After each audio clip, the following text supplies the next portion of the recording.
Bismillah ar-Rahman ar-Rahim. Em nome de Deus, o Clementíssimo, o Misericordiosíssimo.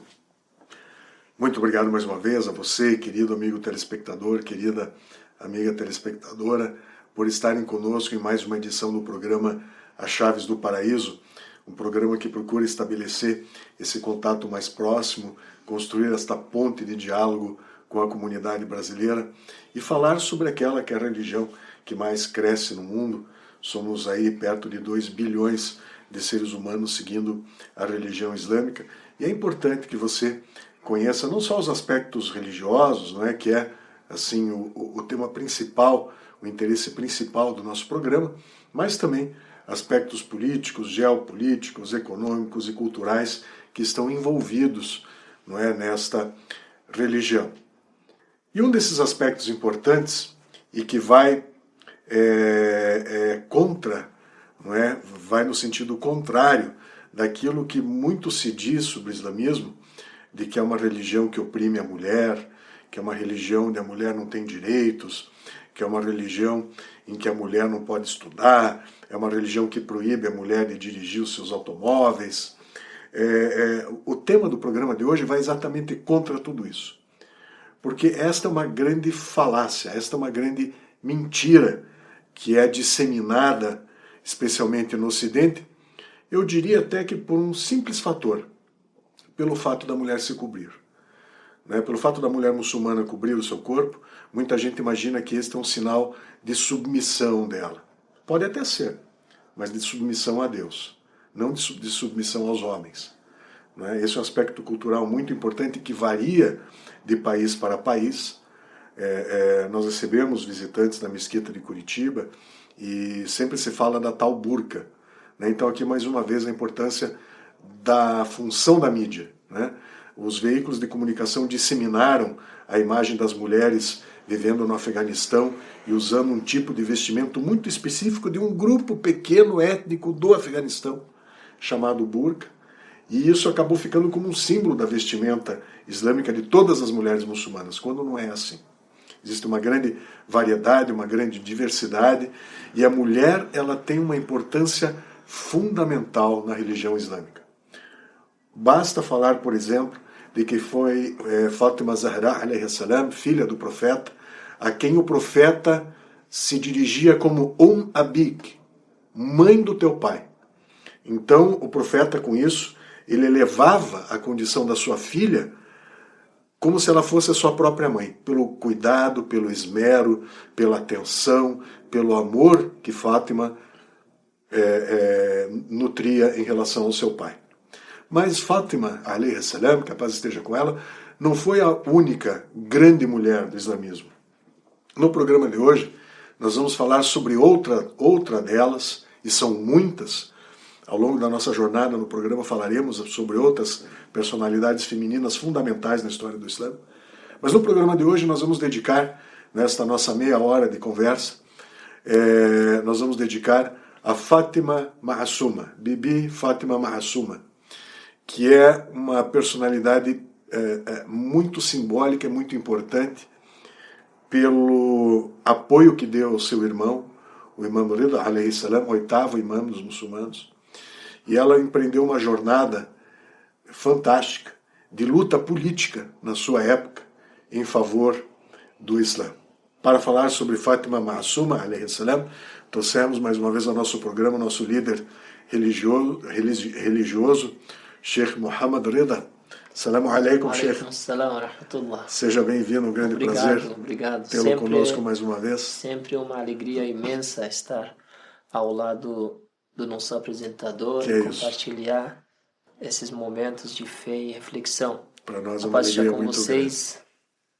Vamos começar. Vamos lá. Eu tive a bênção, há muitos anos atrás, de visitar o santuário de Fátima Ma'asuma, que é realmente um lugar especialíssimo.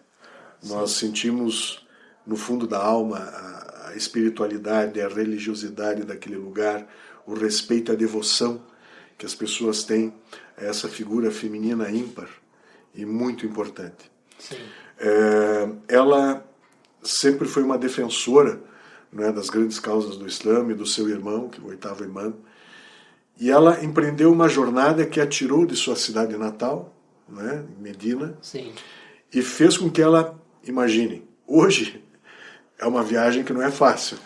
Sair da região do Hijaz, na atual Arábia Saudita, e ir até o noroeste do Irã. Sim. Não é? Milhares de quilômetros de distância, na região desértica, né? E o destino final da viagem dela, da jornada dela, era Mashhad. Sim. Mas ela acabou não chegando. Então, gostaria de conversar com o senhor, Sheikh, começar esse nosso diálogo sobre isso, né? O que levou Bibi Fátima Ma'asuma, alayhi salam, a sair da sua terra e se dirigir a Mashhad? Sim. Primeiro, nós estamos falando sobre ela porque o falecimento, ou seja, martírio dela, na verdade, martírio dela aconteceu no mês de Rabi'a Thani, a segunda primavera, que nós estamos nesta ocasião. Por isso escolhemos esse tema, né? Fátima Ma'asuma, nome dela é Fátima. Ela é filha de sétimo imam, Imam al-Kaldem, irmã do oitavo imam, Imam al-Rida, e ela é tia do nono imam, Imam al-Jawad, alayhi salam. Então, tem um legado muito importante. Ela faleceu, ou melhor falar, foi martirizada só com 28 anos. Né? Ela é jovem. Tem outros irmãos? Tem. Imam Kadem alayhi salam tinha muitos filhos. Como falamos no programa anterior, as pessoas no Islã xiita são escolhidas pela dignidade, não só pela assim, relação familiar. Não é isso. Então, Fátima Ma'asuma tinha irmãs mais velhas, mas porque ela virou um símbolo, né? Porque ela merecia, né? Ma'asuma significa imaculada, né? Claro, nós não acreditamos que ela é infalível igual aos imames, né? Mas infalibilidade tem níveis. De um nível para cima, nós chamamos de profetas os imames, né? De um nível para cima. Mas tem níveis mais baixos que ser o imam, o profeta, né? Que também é uma parte de infalibilidade. Por isso, a gente chama eles igual Fátima Ma'asuma, como Ma'asuma. Ma'asuma em árabe significa infalível, né? Então, esse primeiro. Então, nós não acreditamos. Abul Fadl Abbas é Ma'asum, é infalível, igual ao Imam Hussein. Não, ninguém acredita nisso. Mas a gente acredita ele tem, né, um nível de infalibilidade. Fátima Ma'asuma também a mesma coisa, que deixou ela diferente de outros parentes, né, outras pessoas na época, e ganhou aquele respeito do povo. E isso começou da infância. Nós temos história dela. Agora temos que falar no outro programa. Então, telespectadores têm que seguir os nossos programas para ter um mapa mental completo. Né? Então, no programa sobre Imam Kadem alayhi salam, não sei quando, mas a gente vai falar que ele também viveu numa vigilância, né? Vigilância militar também, né? Só que ela foi realmente na prisão. Ele foi realmente na prisão por muitos anos, né? Mas mesmo assim conseguiu né? Falamos no outro mês. Ele não estava presente muitos anos, muitos tempos, né? Mas o povo precisava de perguntar e ter resposta. Às vezes o povo nem sabia, né? Não existia redes sociais, não existia assim conexão como hoje, né? Então a pessoa viajava de um lugar longe, sabia que o imã vive em Medina, ia lá para ter as respostas, perguntar, entregar as caridades que deve ser entregue na mão do imã. Chegava, né? O imã não estava. Tá. Dizem que uma vez um grupo de xiitas foram visitar o imã Kadhim alayhi salam. Ele não estava em casa, né? Mas eles estavam com a pressa e eles queriam voltar. Fátima Masuma pega essas perguntas, leva e responde, devolve. Eles ficam com a dúvida que o imã não estava, então quem respondeu? Vão lá e de repente visitam o imã quando estavam saindo de cidade. Visitam o imã pega e veja as respostas. O imã vê as respostas e fala Fedaha Abuha.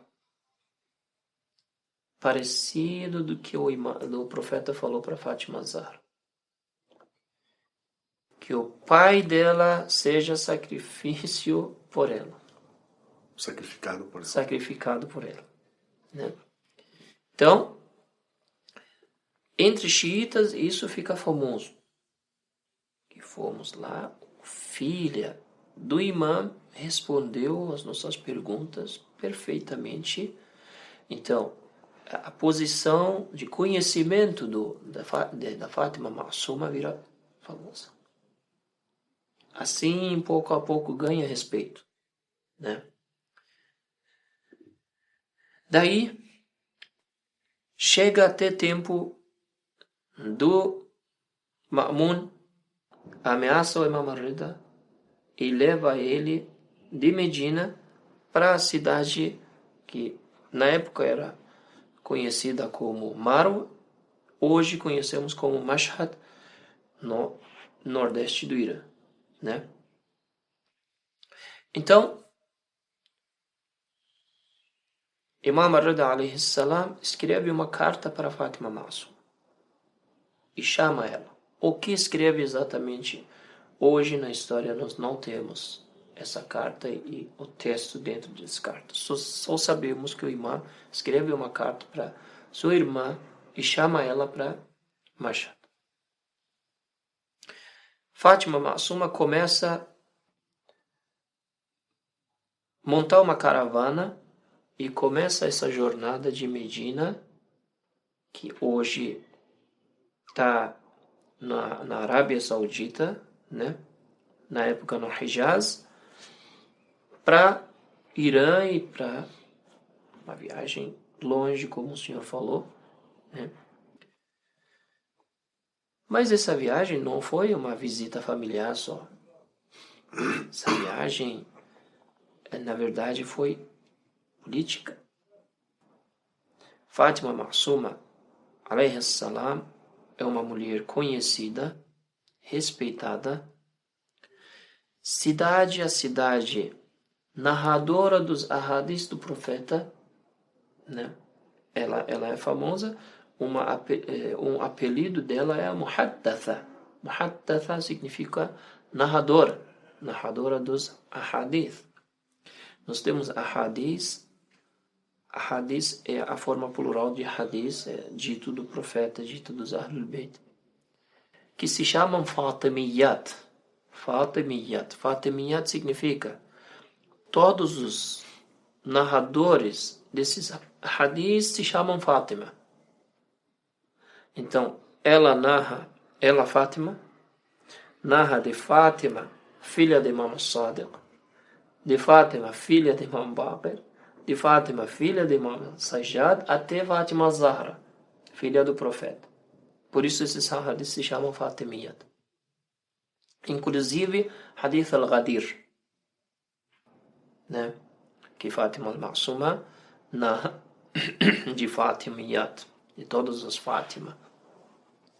Além de outros Al-Ghadir, perdão interrompê-lo, Maulana, só para explicar bem para o nosso espectador, Ghadir, que é aquele momento, né, em que Sim. o profeta Muhammad, Deus o abençoe, sua família o saudou, indica diante de milhares de muçulmanos, Sim. voltando da sua última peregrinação, Sim. que o seu sucessor seria o imam Ali, alayhi salam. Man kuntu maulá, Aliyun maulá.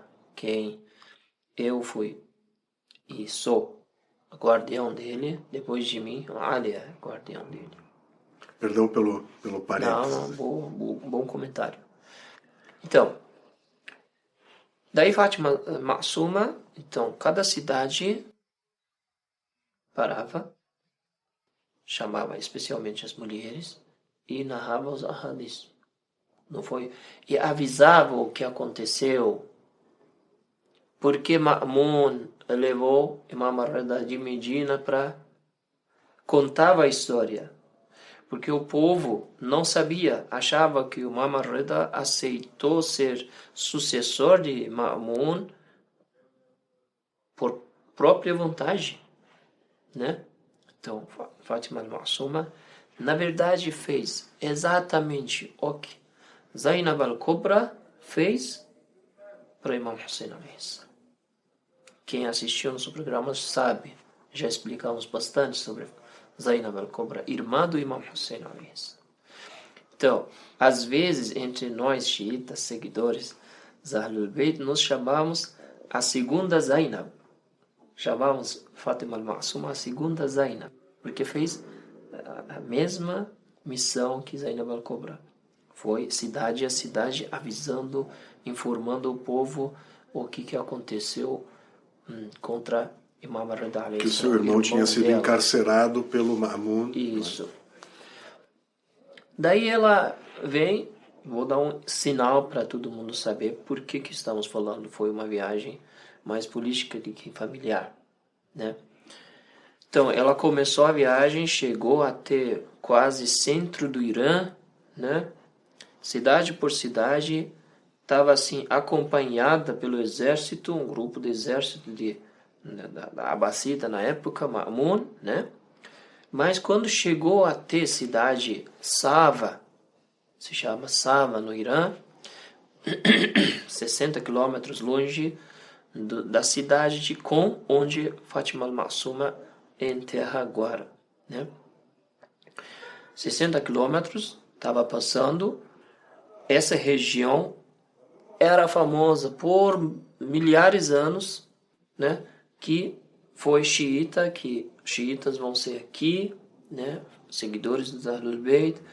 Então, Fátima Ma'suma por isso passou para Sava.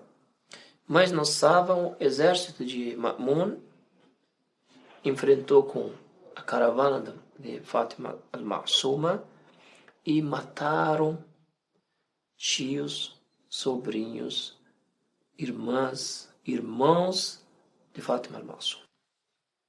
Mataram essa caravana. E parece que envenenaram Fátima al-Ma'suma também, né?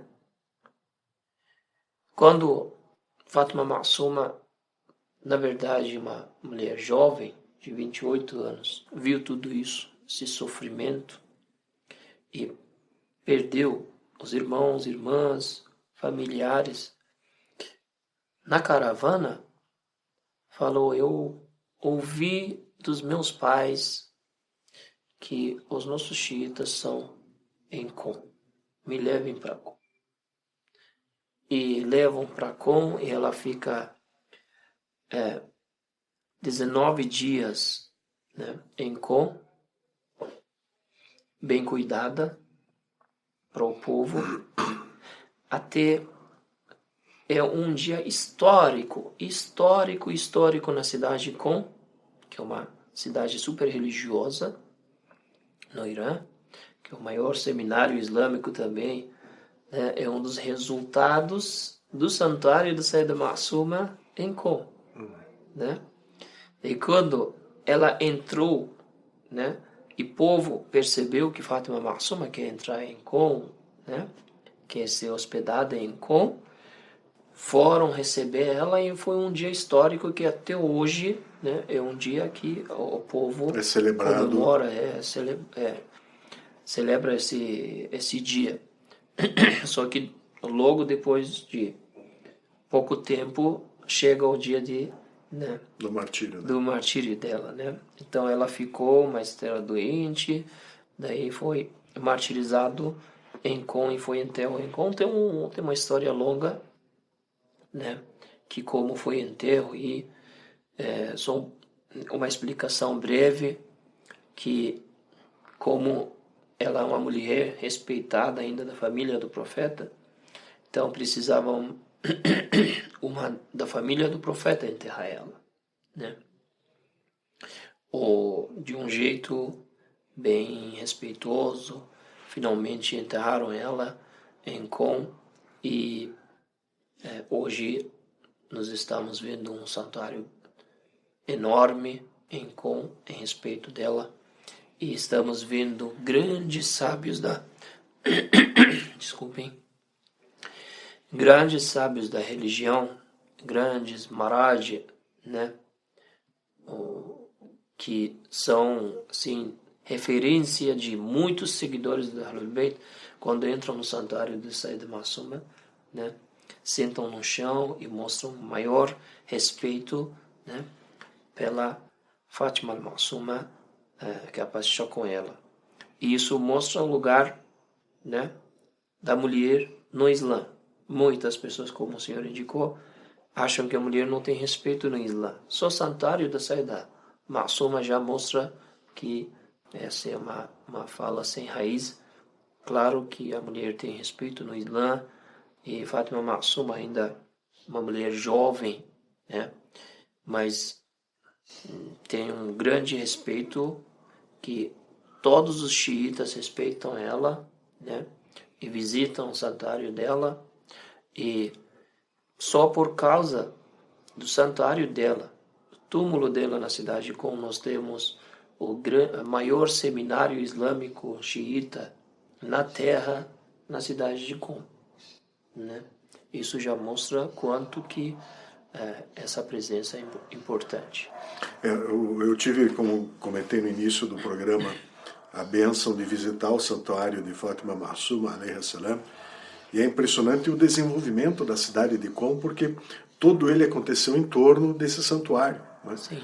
E ali também houve a fundação de madrasat, de escolas islâmicas, uma house muito importante, sim. como o senhor falou. O Imam Khomeini, né, que Deus o tenha, também, né, viveu durante um grande período ali, ensinando e recebendo estudantes de todo o Irã e de outras regiões, né? Sim. Então, Qom, ao longo dos séculos, acabou se transformando nesse grande centro universitário de estudos, enfim, de ensinamentos a respeito da religião islâmica.